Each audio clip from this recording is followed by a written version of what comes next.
చెట్టున పుట్టిన కొయ్య గొడ్డలితో చేరి ఆ చెట్టునే నరకటం సహజమే. వెర్రి రాజా, అంతులేని ఈ సృష్టి పుట్టినప్పుడున్నది ఒకే వంశం, అదే మనుషుల వంశం.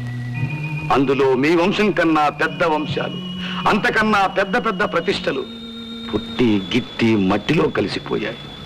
ఇప్పుడు వాళ్ళు లేరు సరికదా, వాళ్ళ పేర్లు కూడా లేవు. రేపు మనముంటామా?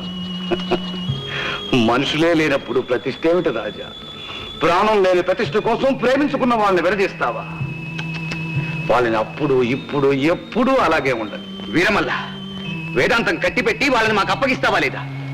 బెదిరిస్తున్నావా రాజా? లేదు, మహారాజుగా ఆజ్ఞాపిస్తున్నాను. బాగుంది రాజా నీ వరస. ఇది నా రాజ్యం, దీనికి రాజును నేను. నువ్వు వచ్చినప్పుడు మేము ఇచ్చుకున్నవి కానుకలే గాని కప్పాలు కావు రాజా. మేము తలుచుకుంటే క్షణంలో నీ రాజ్యాన్ని మా వశం చేసుకోగలం. ఆ మాట నువ్వు అంటావని నాకు తెలుసు. కానీ రాజా, అమాయకులైన ఆ జోడును కాపాడలేని రాజునే నేనైతే, స్వార్థమే ఎక్కువగా ఎంచే ప్రజలే నా వాళ్ళైతే నాశనం కావడమే మంచిది. కానీ రాజా, పోలనాడులో ఏరేడు గెలుస్తాడో ఎవడు చూశాడు? వీరమల్ల, సమరాంగణ సింహుడు అనిపించుకున్న ఈ పురుషోత్తమునితో మాట్లాడుతున్నావని తెలుసు.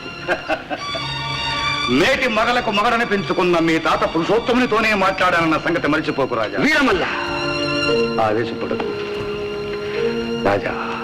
అన్నగా నీవు పడే ఆవేదన నాకు తెలుసు.